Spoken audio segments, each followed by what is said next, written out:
crypto regulation from 2022 to the present has changed a lot. What happened in 2022, and what is continuing to happen in this early part of 2023, is convincing many regulators to try to intervene. However, concrete interventions are still few, because there is still a lot of confusion, the confusion of crypto regulation in 2022. The major regulatory confusion in crypto is mainly due to the lack of clear and specific laws. However, there still seems to be a lot of it even among those who are supposed to write such laws.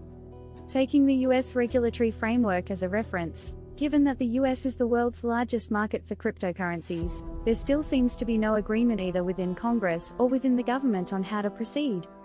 There is actually a bill in Congress, but after several months it has not yet managed to be finalized and passed.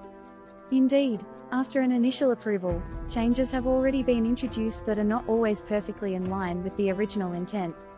Moreover, there are also very different positions among the parliamentarians themselves, compounded by the even conflicting positions of the various states. For example, Texas seems to want to take advantage of cheap energy to encourage mining, while New York State has virtually banned mining using polluting energy sources. In such a confusing picture, it is no wonder that precise rules do not yet exist, and that we are struggling to find some that enjoy majority support.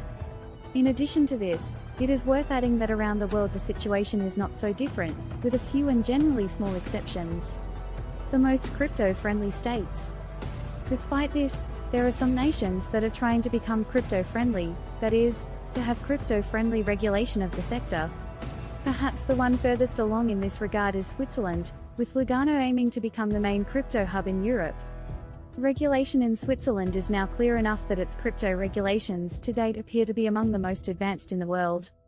But Switzerland, as is often the case, is something of a small exception, operating differently even from its neighboring countries. For example, within the EU, the countries furthest along in regulating cryptocurrencies are probably Estonia, in some ways, and Portugal, in others. Truth be told, Germany also seems to want to have favorable regulation. In Europe, the other country that is pushing hard in this respect is Ukraine, but for obvious problems to date it is somewhat cut off from the global market. Russia also seems to want to take some steps forward, but there is no clear shared political intent in Russia in favor of developing the crypto sector. In fact, it is one of the states in the world that has been most confused and disorganized about cryptocurrencies in recent years, along with India. The situation in Great Britain also appears complicated, as it would like to become a crypto hub, but at the same time does not seem to be succeeding for now. In addition to the aforementioned India, where there really is enormous confusion about it, and China, which has some of the most restrictive crypto regulation in the world, Dubai is emerging in Asia as a major crypto hub, thanks to favorable regulation by the United Arab Emirates, of which it is a part. The other country to mention is of course El Salvador, which wants to become Latin America's crypto hub. The main problems. By far, the main problem facing countries when it comes to cryptocurrencies is consumer protection. This on the one hand means trying to prevent them from being scammed, and on the other hand imposing rules and procedures on crypto operators that limit their risks. In truth, it does not seem at all like any state in the world is succeeding in the fight against crypto scammers. However, in several cases, after the scam has taken place, the scammers have been arrested, jailed and then convicted. But those still at large are probably the majority. This point should not be ignored at all, because to think that it is enough to change the laws to reduce crypto scams, or to catch the scammers, is nothing but a utopian dream. To intervene effectively in this regard would first require better financial education for potential victims, and then faster and more effective law enforcement capabilities. To do this would also require international, if not global, coordination, and the lack of this makes the battle against scams an unequal fight that is bound to end very often in failure. Unfortunately, however, from this point of view it seems that politics prefers to turn a deaf ear, preferring the proliferation of laws whose effectiveness is yet to be proven.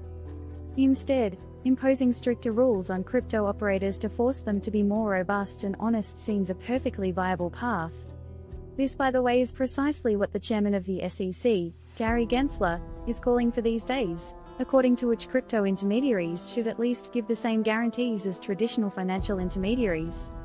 This will not zero out problems or eliminate scams, but it will reduce the number of scams and especially the negative impacts on consumers. New crypto regulation for exchanges. 2022 to 2023.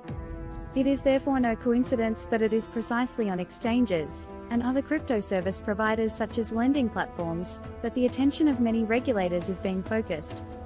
For example, one regulation that is not yet there, and it is not clear why there should not be, would be one requiring exchanges to keep their own funds completely separate from those of their clients.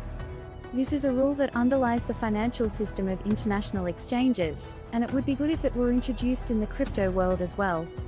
How is it possible, for example, that FTX, which was a registered and regulated exchange, was allowed to spend billions of dollars of funds belonging to their clients?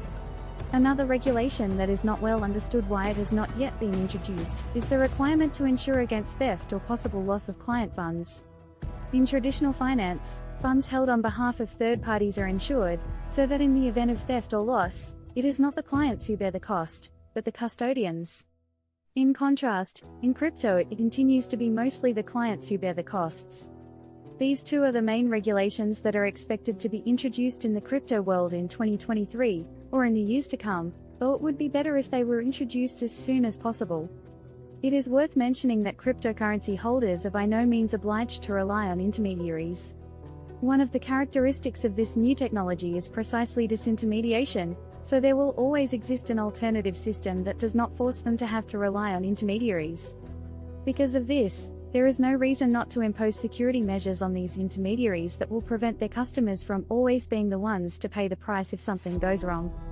By now AML, anti-money laundering, regulations have been imposed on crypto intermediaries in almost all advanced countries, so it is now possible to move to the next step.